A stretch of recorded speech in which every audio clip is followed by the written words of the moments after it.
যতদিন না পর্যন্ত তারা লজ্জিত হবে, যতদিন না পর্যন্ত অনুতপ্ত হবে, তো যতদিন না পর্যন্ত তারা নিজেদের মধ্যে সংশোধন করতে পারবে, ততদিন পর্যন্ত আওয়ামী লীগকে ভোটের মাঠ থেকে এবং রাজনীতির মাঠ থেকে দূরে রাখতে হবে। আর এইটাই হবে জুলাই আগস্টের বিপ্লবের মূল স্পিরিট। সেটা হচ্ছে আওয়ামী লীগকে ফর দ্য টাইম বিং কমপক্ষে তিনটি আগামী নির্বাচন ভোটের বাহিরে রাখতে হবে। আওয়ামী লীগ বাংলাদেশে যেই গুম, খুন, অন্যায়, অত্যাচারের মাধ্যমে যে ত্রাসের রাজত্ব কায়েম করেছে এবং এটা তাদের একটা প্রাপ্য ছিল জুলাই আগস্টের বিপ্লবের মধ্য দিয়ে। আজকে যে বিশেষ করে জুলাই আগস্টের ছাত্র জনতাকে তাজা রক্তের মধ্য দিয়ে আমরা যে দ্বিতীয় স্বাধীনতা পেয়েছি এবং যে দ্বিতীয় স্বাধীনতাটাকে আমরা উপভোগ করার চেষ্টা করতেছি, এখানে একটা বিশাল ডিবেটের তৈরি হয়েছে। আওয়ামী লীগকে নির্বাচনে আনতে চাই যে নির্বাচন কমিশন, বিশেষ করে বদিউল আলম মজুমদার যে কথাটি বলেছেন, এটা হচ্ছে একটা আমি যদি এভাবে বলি, এটা একটা পলিটিক্যাল স্টেটমেন্ট। এটা কখনোই জনগণের এবং জনমানুষের ভাষা নয়, জনমানুষের আকাঙ্ক্ষাও নয়, নাম্বার 1। নাম্বার 2, এটাকে যদি আমরা এভাবে ব্যাখ্যা করি, সেটা হচ্ছে এটা ভারতেরই একটা প্রেসক্রিপশন। আপনি দেখেন কেন এটা ভারতের প্রেসক্রিপশন? ভারত যে কাজটা এই মুহূর্তে শুরু করেছে সেটা হচ্ছে এট এনি কস্টে বাংলাদেশে আওয়ামী লীগকে যত দ্রুত সম্ভব রাজনীতিতে ফিরিয়ে নিয়ে আসা এবং রাজনীতিতে পুনর্বাসন করার জন্য যা করা দরকার তারা তা করবে। ইতিমধ্যে তারা বিভিন্ন দলের সাথে, বিভিন্ন বড়, বড় দলের সাথে, সাংবাদিকদের সাথে, সেনা কর্মকর্তাদের সাথে, পুলিশ অফিসারদের সাথে, ইউনিভার্সিটির টিচারদের সাথে ভারতের একটা প্রতিনিধি দল ক্রমান্বয়ে এবং ক্রমাগত তারা যোগাযোগ মেইনটেইন করতেছে এবং তারা এট এনি কস্টে তারা তাদের ডিমান্ড হচ্ছে কয়েকটা। একটা হচ্ছে অন্যতম ডিমান্ড যে বাংলাদেশে ভারতের যে চলমান প্রকল্পগুলো রয়েছে সেই প্রকল্পগুলো যাতে নিরবচ্ছিন্নভাবে চলতে পারে সেটার একটা গ্যারান্টি চাওয়া এবং এটা বর্তমান অন্তর্বর্তীকালীন সরকার যাতে এনশিওর করে, এটা একটা বিষয়। আর দ্বিতীয় হচ্ছে যত দ্রুত সম্ভব আওয়ামী লীগকে বাংলাদেশের রাজনীতিতে পুনর্বাসন করা এবং আওয়ামী লীগ যাতে পরবর্তী নির্বাচনে অংশগ্রহণ করতে পারে সে ব্যবস্থা। এখন আসলে বাংলাদেশের জনগণ কি চায়? এখন বদিউল আলম মজুমদার বলেছেন বা আওয়ামী লীগের চাওয়া এটা হতে পারে, কিন্তু বাংলাদেশের যে জনগণ, বিশেষ করে তরুণ ছাত্র জনতা এবং যাদেরকে 18শত বা মোরুল্লেসে যাদের বুকের তাজা রক্তের বিনিময়ে আজকের যে অন্তর্বর্তীকালীন সরকার, সেই জনগোষ্ঠীটা আসলে কি? সেই জনগোষ্ঠীটা কি এত দ্রুতই আওয়ামী লীগকে নির্বাচনে দেখতে চায়? আপনি দেখেন আওয়ামী লীগকে কেন এই জনগণ এত দ্রুত নির্বাচনে দেখতে চায় না? এর অন্যতম কারণ হচ্ছে এই ভোটাধিকার ব্যবস্থা। আপনার আমার প্রত্যেকের যে ভোটাধিকার, সেই ভোটাধিকারটা হরণ করেছে। এই বাংলাদেশ থেকে ভোট জিনিসটা কি? এই ভোটটাকে বাংলাদেশের মানে জাদুঘরে পাঠিয়ে দিছে ভোট সিস্টেমটা। ভোটটা কি?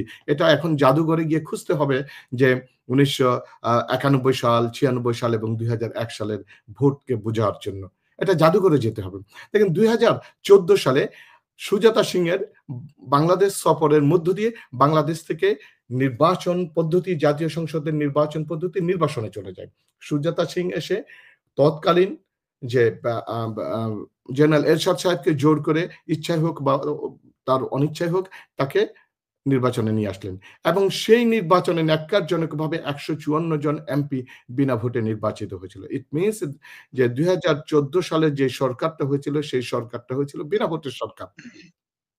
কারণ বাংলাদেশে যে একটা সরকার গঠন করার জন্য কমপক্ষে ১৫১ জনের একটা ম্যান্ডেট লাগে, সংসদ সদস্যের দরকার। এর মধ্যে তৎকালীন সময়ে ১৫৪ জন বিনা ভোটে নির্বাচিত হয়ে গেছে, অর্থাৎ বিনা ভোটের সরকার ছিল। দ্বিতীয় পর্যায়ে আমরা দেখলাম ২০১৮ সালের যে নির্বাচন, ২০১৮ সালে তাহাজ্জুদের নির্বাচন হয়ে গেল।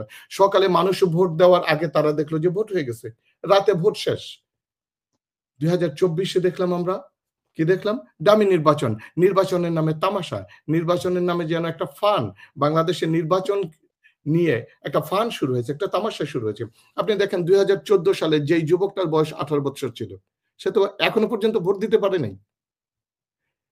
কেন ভোট দিতে পারেনি? সে ভোট দিতে পারেনি আওয়ামী লীগের কারণে এবং আওয়ামী লীগের দোসরদের কারণে সেই যুবকটা আজকে যার বয়স ২৮ বা ৩০ বৎসর হয়ে গেছে, সে এখনো পর্যন্ত ভোট দিতে পারেনি। এই যুবকটা কিন্তু এত তাড়াতাড়ি আওয়ামী লীগকে ভোটের মাঠে দেখতে চায় না। আপনি দেখেন আওয়ামী লীগ ইতিমধ্যে একের পর এক অ্যানার্কি, স্যাবোটাজ তারা করেই যাচ্ছে। কেন করে যাচ্ছে? তারা তাদের অবস্থানটাকে জানান দিতে চাচ্ছে।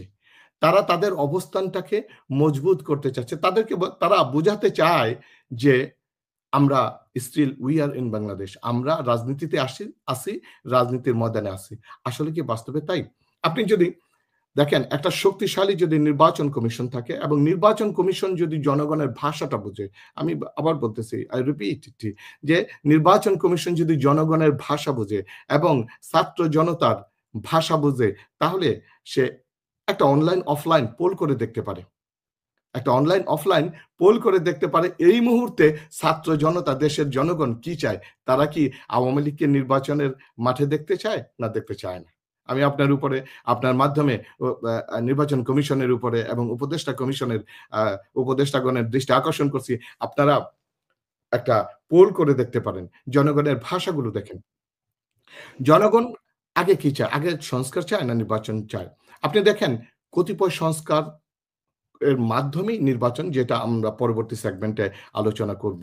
সেটা হচ্ছে আওয়ামী লীগ বাংলাদেশে যেই গুম, খুন, অন্যায়, অত্যাচারের মাধ্যমে যে ত্রাসের রাজত্ব কায়েম করেছে এবং এটা তাদের একটা প্রাপ্য ছিল জুলাই আগস্টের বিপ্লবের মধ্য দিয়ে তাদের একটা প্রাপ্য ছিল। এবং তারা যেভাবে ৩ টি নির্বাচনকে বনবাসে পাঠিয়েছে, ৩টি নির্বাচনকে জাদুঘরে পাঠিয়েছে, ৩টি নির্বাচনের মাধ্যমে তামাশা করেছে। দেশের রাষ্ট্রীয় কোষাগারের লক্ষ, লক্ষ কোটি টাকা তছরূপ করেছে। লক্ষ, লক্ষ কোটি টাকাকে নষ্ট করেছে নির্বাচন নামক নাটক মঞ্চায়ন করতে গিয়ে। এই নির্বাচন নামক নাটক মঞ্চস্থ করতে গিয়ে যে বিদেশি কিছু পেইড এজেন্ট, পেইড আ নির্বাচন observer, election observer like India থেকে নিয়ে এসে তাদেরকে দিয়ে ঘোষণা দেওয়া হইছে ফেয়ার নির্বাচন। তাদেরকে কমপক্ষে ৩ টি নির্বাচনের মাঠ থেকে দূরে রাখতে হবে। হ্যাঁ, আওয়ামী লীগ আমরা অস্বীকার করি না। আওয়ামী লীগ একটা বড় দল। তারা এখনো পর্যন্ত বাংলাদেশে আওয়ামী লীগ দল হিসেবে নিষিদ্ধ নয়। হুম, নিষিদ্ধ, শুধু কি নিষিদ্ধ হলেই যে নির্বাচন করতে পারবে না বিষয়টা কিন্তু এমনটা নয়। আপনি যদি ফ্রান্স রেভলিউশন এর দিকে তাকান, ফ্রান্স রেভলিউশন এ আমি এই বিষয়গুলো পরবর্তী সেগমেন্টের যেই আলোচনা তখন আসবে। ফ্রান্স রেভলিউশন এর যে নির্বাচনের যে আ আ দেখা গেছে যে নিষিদ্ধ না হয়েও তারা ভোটের হুম, জি। মাঠে অংশগ্রহণ করতে পারেনি। তো মোদ্দা কথা যেটা, সেটা হচ্ছে আওয়ামী লীগকে ফর দ্যা টাইম বিং কমপক্ষে ৩ টি আগামী নির্বাচন ভোটের বাহিরে রাখতে হবে। আর আপনি যদি এটা করতে না পারেন, তাহলে এই যে আ যেই স্পিরিট নিয়ে জুলাই অগাস্টের যে ছাত্র জনতার যে অভ্যুত্থান হলো, তাহলে এই ছাত্র জনতার রক্ত মারিয়ে, ছাত্র জনতার বুকের তাজা রক্ত মধ্য দিয়ে শুধু একটা ক্ষমতার পালাবদলি হবে। কিন্তু প্রতি প্রকৃতপক্ষে যে আওয়ামী লীগ, যে ফ্যাসিস্ট সরকার তারা যে ভুল করেছে, এটা কখনোই বাংলাদেশের মানুষ বুঝতে পারবে না। নাম্বার 1। নাম্বার 2, কেন আওয়ামী লীগকে নির্বাচন থেকে দূরে রাখতে হবে? ২-১ টা কারণ না বললেই নয়। আপনি দেখেন জি। আওয়ামী লীগ ক্ষমতায় আসার পরপর ৪ টি গণহত্যা হয়েছে। যেটা আ আ মনির ভাই ৩ টির কথা বলেছে। আমি এটা বলি ৪ টি। যে আ ক্ষমতা গ্রহণের মাত্র ১৪ দিনের মাথায় বাংলাদেশের সবচাইতে ডাইনামিক আ সেনাপ্রধানদেরকে বাংলাদেশের ইতিহাসে এবং পৃথিবীর কোন ইতিহাসে এমনটা খুঁজে পাবেন না যে একসাথে একদিনে মাত্র ২৪ থেকে ৩৬ ঘন্টার মধ্যে প্রায় ৫৭ জন এবং সিপাহী সহ ৭০ জন অফিসার এবং সেনা কর্মকর্তা নিযুক্ত হয়েছে। পৃথিবীর ইতিহাসে কোথাও পাবেন না। এই এই যে ৫৭ জন ৫৭ জন সেনা কর্মকর্তা যে নিহত করা হলো এবং এটা কিন্তু সম্পূর্ণ ভারতের প্রেসক্রিপশন হয়েছে। এই ৫৭ জন সেনা কর্মকর্তা হতাহতের দায় তারা কখনোই স্বীকার করে নাই এবং এর জন্য তারা অনুতপ্ত নয়। ১।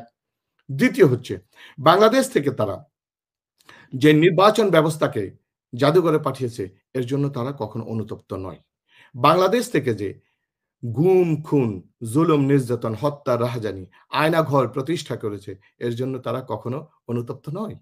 বাংলাদেশ থেকে যে হাজার টাকা তারা বিদেশে পাচার করেছে। আপনি দেখেন কোন আওয়ামী লীগের একটা ছোট পর্যায়ের কর্মীকে জিজ্ঞেস করে দেখেন, আওয়ামী অন্যায় অত্যাচারের জন্য সে দুঃখিত কিনা, সে অনুতপ্ত কিনা, সে লজ্জিত কিনা।